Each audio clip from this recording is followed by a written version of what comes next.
Hey, how you doing? Today we're going to finish up that tap tower. So I got these logs left, or these half logs left, and I need to decide which part of the tree I want to make the vertical stiles out of, and which part I want to make the top shelf out of.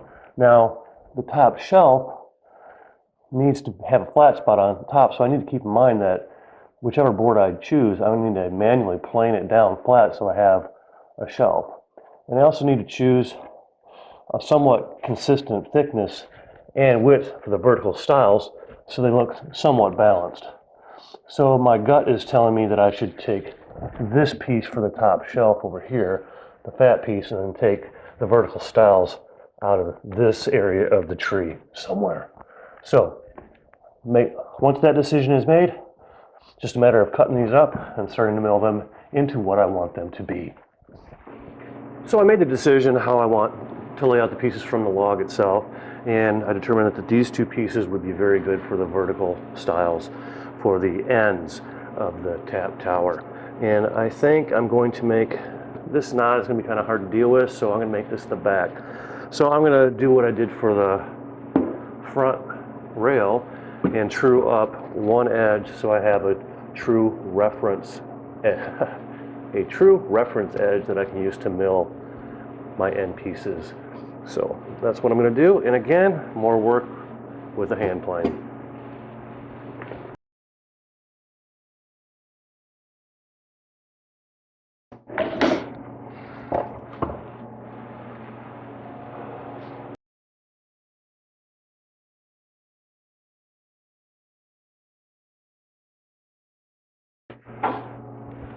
There, it's good enough.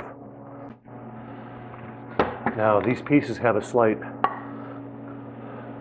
arc to them, and I knew that going in, and I wasn't going to do anything about it because you're never going to see this. This is going to be on the inside of the box, but I think I am going to plane this down a little bit and get this a little bit more true.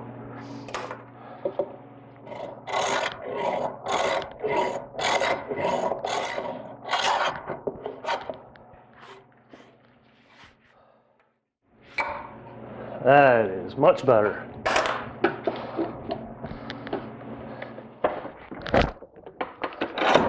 So now it's time to, I got my vertical stiles all cut, so now it's time to do the layout for this mortise that I'm going to cut in this vertical stile here.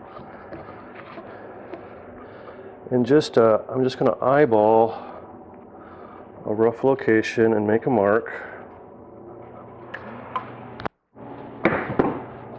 And I want to use that mark and reference from my true edge so I get it the same on the other piece.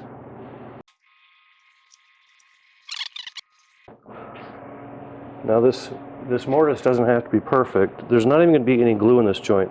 This is just to keep the thing from twisting here and provide some support during use. It's the only reason I'm doing it.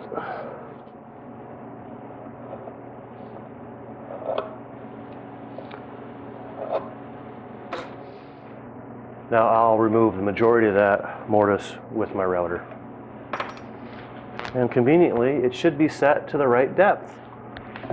But just to be sure, I'm going to go ahead and lower it just a skosh.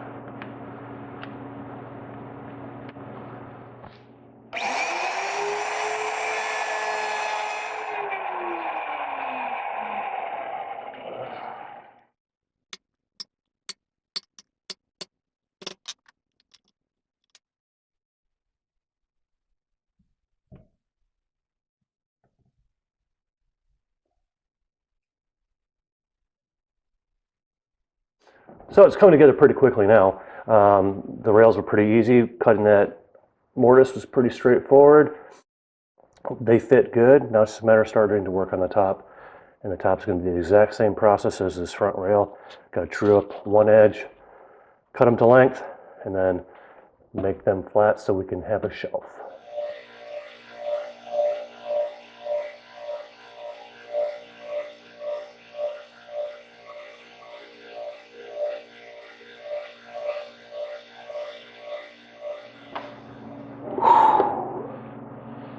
That was a lot of work, but it came out really nice. Most of the time with the hand plane, I did have to sharpen it a few times. These knots really gave me fits, but a little bit of tear out here, but not too bad for, what do they call this stuff, live edge stuff? I don't know. Anyway, didn't come out too bad. But I have written down from here to here is 14 inches. That just looks completely wrong to me. I'm thinking maybe it only needed to be 14 inches tall total. So I got to call out to the dude to see what he wants to do, because that just doesn't look right to me. It just looks too big and boxy, and I don't care for it. So I think it needs to be shorter, like this tall. We'll see. All right, I'm taking the vertical stiles, the bottom of them, and routing a notch. This will accept the horizontal cross member that I cut out of plywood, and it will actually hold the two stiles together. And now I'm just cleaning up with the chisel. The cedar chisels really nice as long as you're going with the grain. Against the grain, not so much. But I was really happy with how that notch turned out, and the plywood piece fits in there very nicely. Doing a little test fit on the horizontal rail that holds the spigots or faucets, whatever you want to call them, and it fits really nice. At this point, I go ahead and take some polyurethane and coat the end grain of all pieces and let those dry. Anything I can do to keep them from splitting, I will, and I did. And I think sealing up the ends with some polyurethane was a good idea. Whether it actually works or not, I don't know, but it can't hurt to try. So I'm trying to determine how much overhang I want the shelf to have. And I go in the back and mark. Then we end up cutting that piece off, getting a straight edge, connecting those 2 points. Then I actually take this piece over to the table saw and cut that waste away. I actually did that freehand. Table saw is one of those tools that, for me, I'm very comfortable with. It's probably my favorite tool and preferred tool in my shop. And I was very comfortable with this operation. I don't recommend it, but I had no issues with it. And now I am putting little X's on the waist for you. You're welcome. And that turned out really nice, and I end up with a nice little piece of offcut, which I actually end up using later, as you'll see. And I go ahead and take my, once again, cheap hand plane and just true up this edge. Now, all of my tools that I've used in this project keep getting gummed up with sap, so I've actually had to sharpen this planer blade a number of times, and also cleaning off the sap with some acetone. And my supply of acetone is getting very, very low, so I'm being frugal about it. And that came out really nice.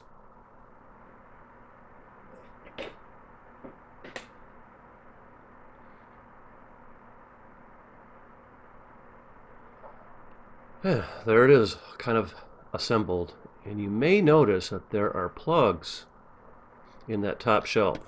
And what I did is I drilled through horizontally and drove a 3/8 inch dowel into there and just glued the end. So in case it ever does split, it won't just fall apart. It would still hold together.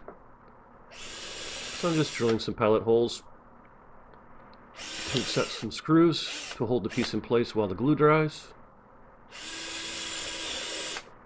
And this is actually the support for not only the upper horizontal cross brace, but also a place to screw the back to.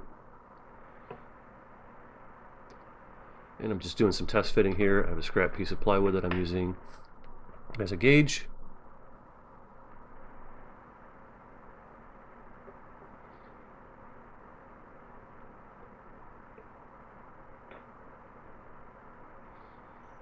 And what should be an easy operation, I had a hard time getting this piece to stay where I wanted it.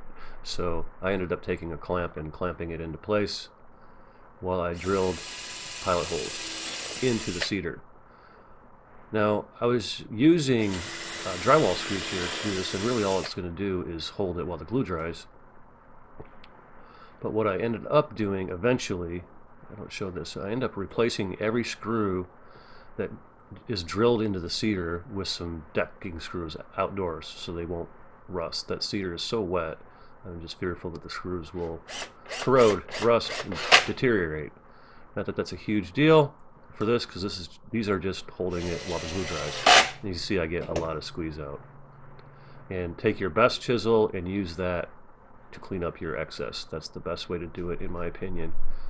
I'm kidding, but make sure you clean the glue off of that said chisel, before you let it dry. It's a pain. Ask me how I know this. I'm simply pre-drilling the horizontal rail and screwing it into place. And again, I ended up replacing these screws with outdoor decking screws at a later point.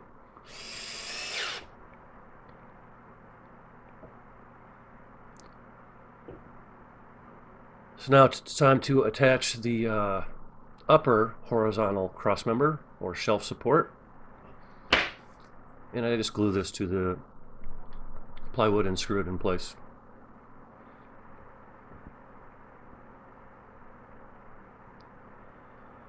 Not overly critical here. My original thought was to make this so that if we needed to take it apart to, do any servicing to it for some split logs or something, we could. And you still could, although I touched some glue to the ends of this piece of plywood, so it is actually glued to the vertical stile, but it's not a lot of glue. It would come apart very easily if we wanted it to.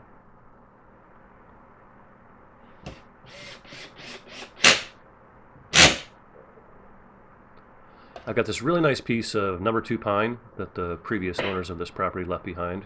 Thank you very much. I find good use of it. I have a lot of it. And now I'm taking that offcut from the top shelf and I'm going to attach it.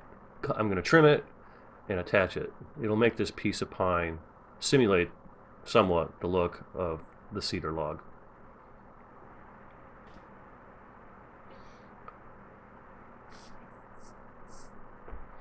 Trying to lay out, determine how I want to cut this, and I guess I decided to do that later.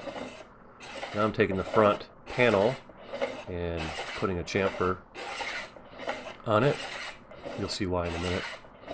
I want this to set behind the horizontal faucet rail.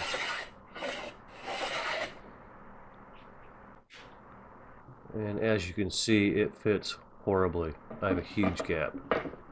So I decide to take more material off and make the chamfer deeper and steeper in hopes that it would sit behind there better so you wouldn't see any gaps. I was wrong, as you'll see here in a moment. It still fits terribly. So I ended up taking this piece over to the table saw and cutting a rabbet in it, as you can see there, so that it will sit behind that horizontal rail. And it does. It fits much better. No gaps. I like it. I'm happy with that. I got my panel and my shelf kind of temporarily mocked up, and it looks good. So one thing about this number 2 pine, it looks nice, but it really doesn't match the cedar. The color's all wrong. So I'm hoping to sand off a fine layer off the top, but hopefully the dark grain will remain and show through. And I ended up being pretty pleased with how this turned out. Now this old lumber, it's pine, but I was really surprised at how much my sandpaper was loading up. I had to clean my sandpaper disc about 3 times just to sand these 2 boards. And these rubber sandpaper cleaners work really well.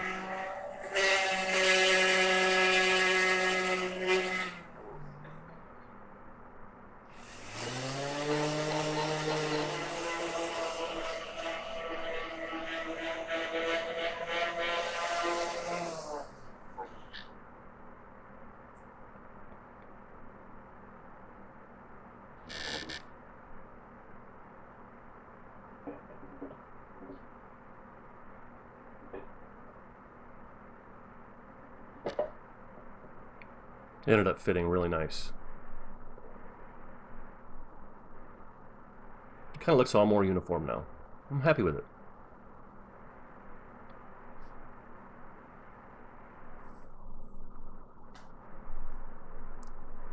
So gluing on that offcut to the edge of the shelf, using just enough glue here. I don't want to use too much. I don't want to get a whole lot of squeeze out. This piece is not going to receive much stress, if any at all. So I have to get a little creative with my clamping here because this piece is not uniform and flat and true. And I just attempt to clamp it up, but I fail because the piece is not true.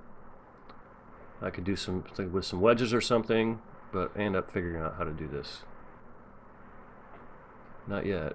Right here is about time I have to start thinking about an alternative plan, because clamps just will not hold. And my alternative plan ends up being some string.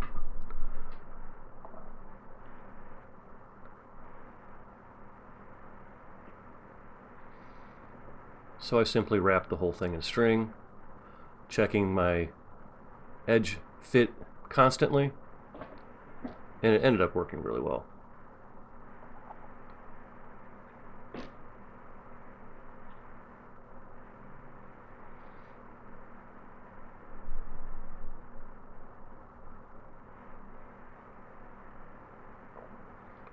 I just let that set for a couple hours. Now it's time to join the shelf with the front panel, and this joint here will firm up the edge and make a pretty good joint with just glue by itself, no mechanical fasteners here.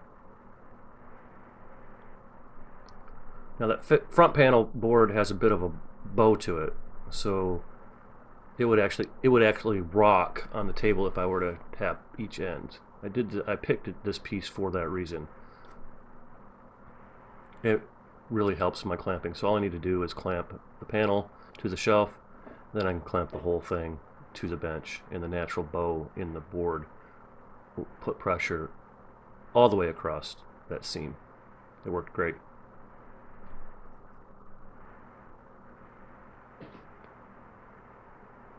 Whoa! Almost lost it. Good save.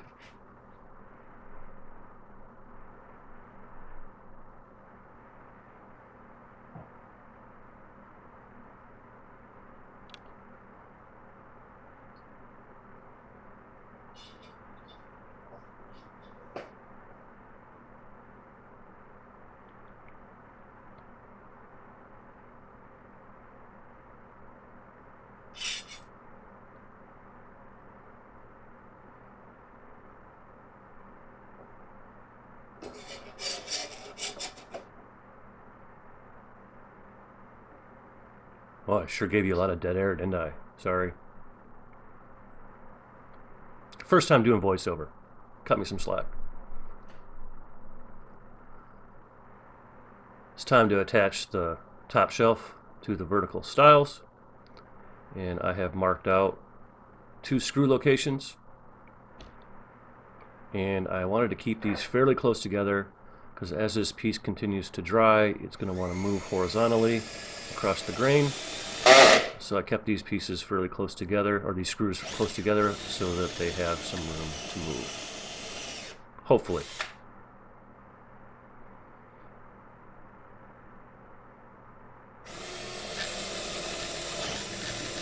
So I'm actually drilling a 3/8 inch hole here to accept a dowel, and I'll drill out for the actual screw. Now this drill bit isn't long enough to go all the way into my stile. So I'm getting it started here. At the time I didn't think that I had a long enough drill bit to go all the way through. Turns out I do. More on that in a minute. Look at that, I found one.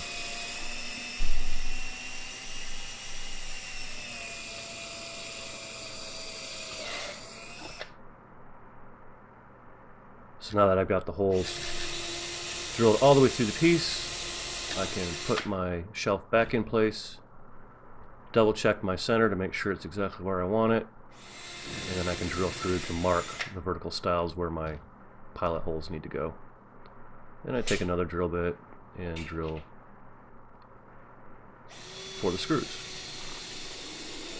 I think I said this before, but I want to put as little pressure on these pieces as possible so that I don't do anything to encourage splitting.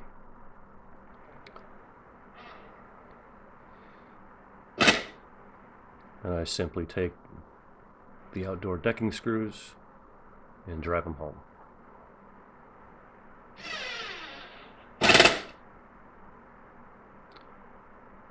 Just marking some dowel.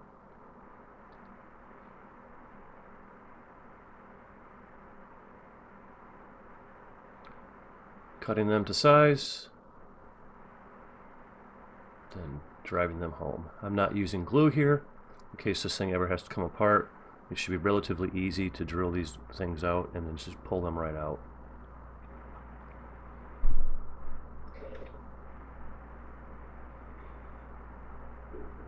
I'll clean up with a chisel and make it flush. I actually didn't do a very good job on that one, FYI, but it's good enough. Take some sanding dust out of my sander and fill up any holes or gaps.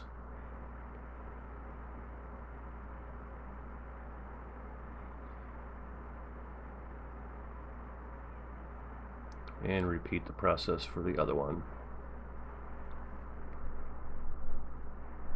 Oh, look at the camera, John.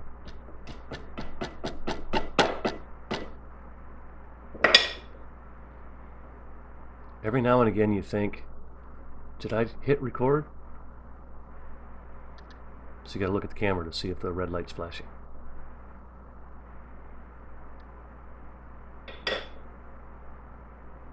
More fill. Now I simply have to repeat the process on the other side. Now,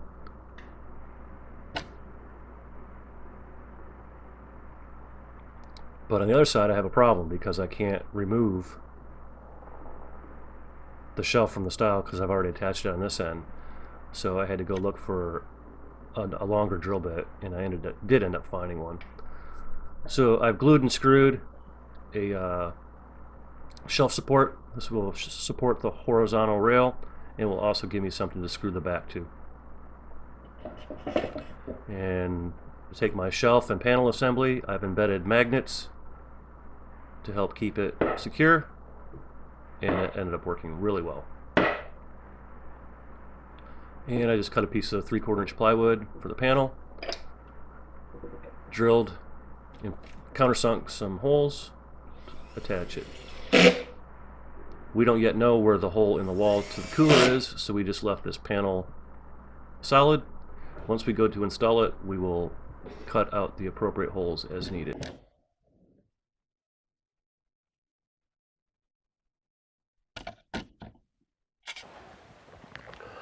Well, here it is. It's pretty much done.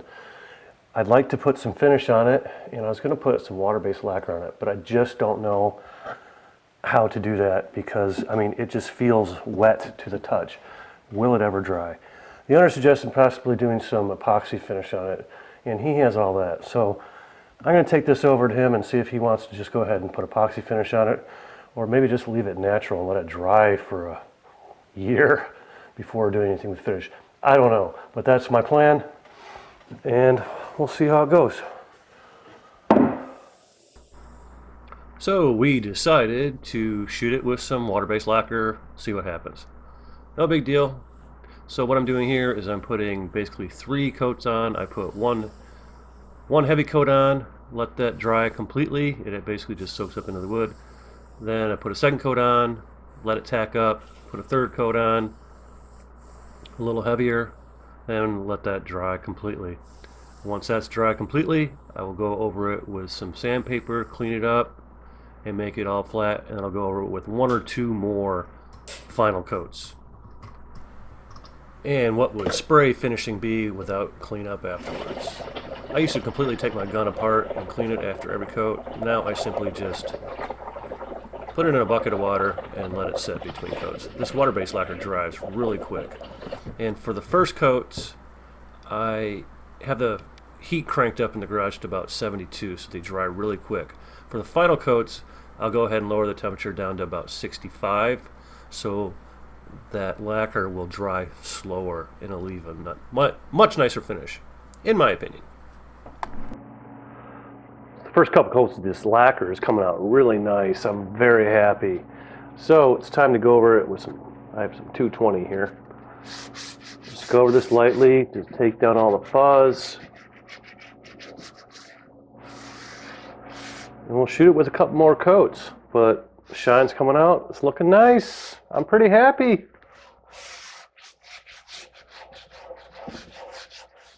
I might go all the way up to 300. We'll see. Depends on how it feels. Well, here it is. It's a lot more of a challenging project than I thought it was going to be, but I'm pretty happy with how it turned out. I actually put about 5 coats of lacquer on here, and it's nice and shiny. It looks very nice. So, Jim, I hope this thing gives you many years of solid use. It was quite the rewarding project, and thank you for making it worth my while. I really appreciate it. Till the next time, thanks for watching.